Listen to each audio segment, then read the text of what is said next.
So hello everyone, welcome to the channel. तो आज हम एक बहुत ही इंपॉर्टेंट कॉन्सेप्ट समझने वाले हैं जो कि है डिफरेंट लेयर्स ऑफ अर्थ, और इससे काफ़ी ज़्यादा क्वेश्चंस आते हैं। तो थोड़ा सा दिमाग खोल के पढ़ना, मतलब समझना। वैसे तो मैं बहुत ज़्यादा अच्छे से समझाने की कोशिश करूँगी। सो स्टार्ट करते हैं। सबसे पहले हम आ जाते हैं यहाँ पे। सबसे पहले जो हमारी अर्थ है, ठीक है, वो किस तरीके से दिखती है। तो सबसे पहले जो अर्थ की लेयर आती है जिसपे हम लोग रहते हैं, ठीक है, वो ये है। इसको कहते हैं क्रस्ट। ठीक है, क्रस्ट जो है, क्रस्ट हमारा जो है वो दो तरीके मतलब उसके हैं, दो पार्ट्स हैं। पहला है, जो मैं आप लोगों को बता देती हूँ, वो है कॉन्टिनेंटल। ठीक है, कॉन्टिनेंटल यानी कि धरती जिस पे हम रह रहे हैं, और दूसरा है ओशियानिक। ओशियानिक, ठीक है, ओशियानिक यानी कि जो लेयर, जो सरफेस हमारा ओशियन के नीचे है, मतलब पानी के नीचे है। ठीक है, अब अगर मैं बात करूं तो जो कॉन्टिनेंटल है वो किस से बना हुआ है, वो बना हुआ है ग्रेनाइट से। थिक ग्रेनाइट है ये। किस चीज से बना हुआ है? Thick granite. ठीक है, थिक है। ओके, ये चीज समझ में आ गई। ओके, ओशियानिक जो है वो बजाल्टिक होता है। ठीक है, क्या होता है? थिन बजाल्टिक। ठीक है, थिन बसाल्टिक ये होता है ओशियानिक। और ये डेंसर भी होता है, ये भी आपको याद रखना है कि डेंसर कौन सा होता है इन दोनों में से। तो ओशियानिक क्रस्ट जो है वो डेंसर होती है और थिन होती है, और किस चीज की बनी हुई होती है? बसाल्टिक बनी हुई, बट बसाल्टिक होती है। ठीक है, और कॉन्टिनेंटल जो लेयर होती है, जो कॉन्टिनेंटल क्रस्ट होता है, वो थिक होता है और ग्रेनाइट से बना हुआ होता है। ये चीज क्लियर हो गई। अब क्रस्ट के बारे में इससे बाहर तो क्वेश्चन नहीं आएगा, अगर आएगा तो फिर उसके बारे में भी पढ़ेंगे हम। ठीक है, ओके, इतना क्लियर हो गया। अब इसके बाद जो बात की जाती है वो की जाती है कि क्रस्ट के नीचे एक और लेयर आपकी होती है, जिसको हम क्या कहते हैं? जिसको हम कहते हैं लिथोस्फेयर। क्या कहते हैं? लिथोस्फेयर। ठीक है, लिथोस्फेयर, है ना। लिथोस्फेयर के जस्ट मतलब उससे ही अटैच होती है ये वाली लेयर। आपको दिख रही है थोड़ी सी ना, ऐसी होती है मैग्मा जैसी, थोड़ी सी विस्कस होती है, एक तरीके से हम कह सकते हैं। ना तो ये सॉलिड होती है प्रॉपर, ना ये लिक्विड होती है। तो हम इसको क्या कहते हैं? एस्थीनोस्फेयर। क्या कहते हैं? एस्थीनोस्फेयर। ठीक है, अब हमारा जो लिथोस्फेयर होता है वो तो हार्ड रॉक रॉक की तरह होता है, मतलब जैसे हमारा क्रस्ट होती है वैसा ही होता है। लेकिन जो एस्टिनोस्फेयर होता है वो सेमी सॉलिड काइंड ऑफ हम कह सकते हैं। अब लिथोस्फेयर और एस्टिनोस्फेयर की बात कर लेते हैं कि ये किस चीज से बने हुए होते हैं। तो ये जो बने हुए होते हैं, जिनको हमने नाम दिया है, मतलब हमने नहीं, जिनको नाम दिया गया है, जो लिथोस्फेयर होती है उसको हम कहते हैं, सॉरी, सियाल कहते हैं हम इसे, सियाल। ठीक है, सियाल क्यों कहते हैं वो मैं अभी आपको बताऊंगी। और एस्टिनोस्फेयर को कहते हैं सीमा। बस इतना याद रख लो, इतना रट लो। ठीक है, लिथोस्फेयर सियाल, एस्टिनोस्फेयर सीमा। एस्टिनोस्फेयर सीमा, लिथोस्फेयर सियाल। ठीक है, सियाल क्यों कहते हैं?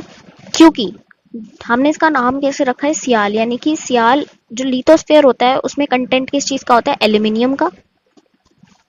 ठीक है, समझ में आ रहा है? एंड सिलिकन का।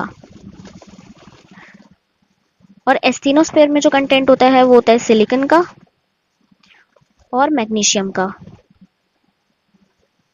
ठीक है, ये चीज है। तो इसीलिए हमने इसको नाम दे दिया है सियाल और सीमा। अब इसके साथ ही एक और चीज आती है कि जब एस्टिनोस्फेयर हमारा खत्म हो जाता है यहाँ पे, यानी कि ये वाला पार्ट, अपर मेंटल वाला पार्ट, तो उसके बाद आता है हमारा ये वाला पार्ट। ये क्या है? मेंटल। ठीक है, ये हमारा मेंटल वाला पार्ट है। देन उसके बाद आता है हमारा कोर। ठीक है, कोर आता है। कोर में भी हमारे दो तरीके से डिवाइड किया हुआ है कि भाई ये वाला जो है ये आउटर कोर है, देन है ना, और इसके नीचे, सॉरी, ये क्या हो गया? हम्म, तो इसको इसको हाँ, ये देखो, ये वाला जो पार्ट है ये हो गया आउटर कोर, और ये हो गया इनर कोर। ठीक है, तो इस तरीके से पार्ट हमारा डिवाइड किया हुआ है ना। अब जो हमारा इस ये वाला जो पार्ट है ये तो सॉलिड है, नो डाउट। दिख नहीं रहा ना? ओके, करते हैं चलो। ये वाला जो पार्ट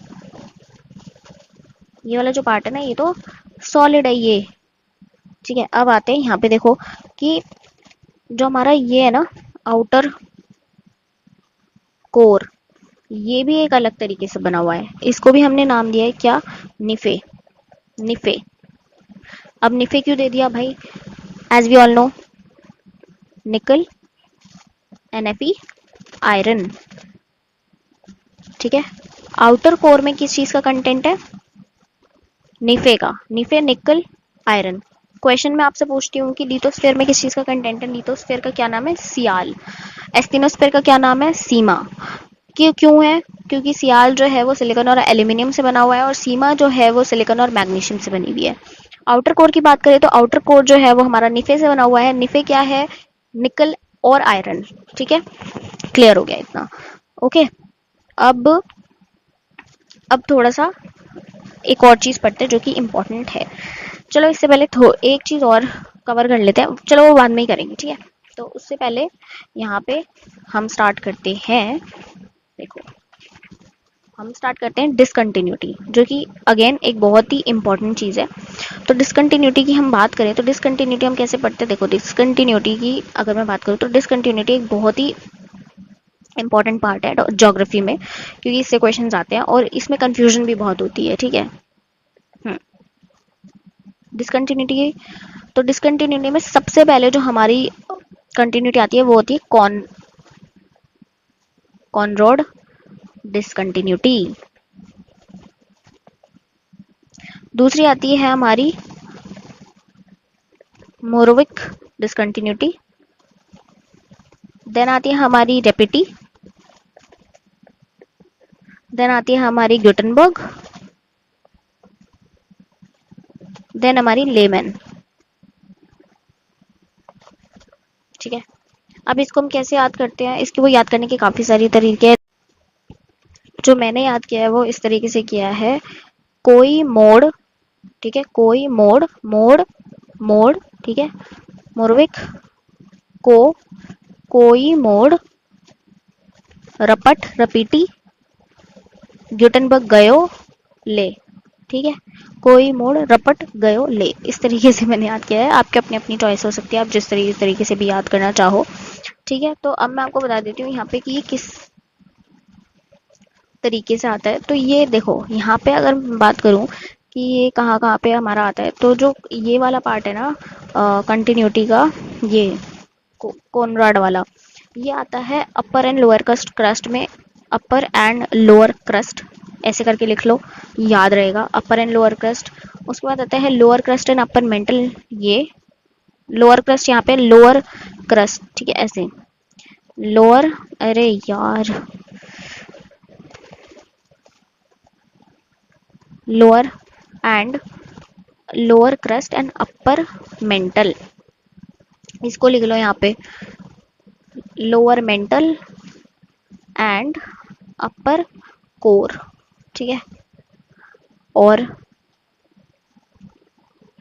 यहाँ पे लिख लो, गलत लिखा ना मैंने, अपर मेंटल,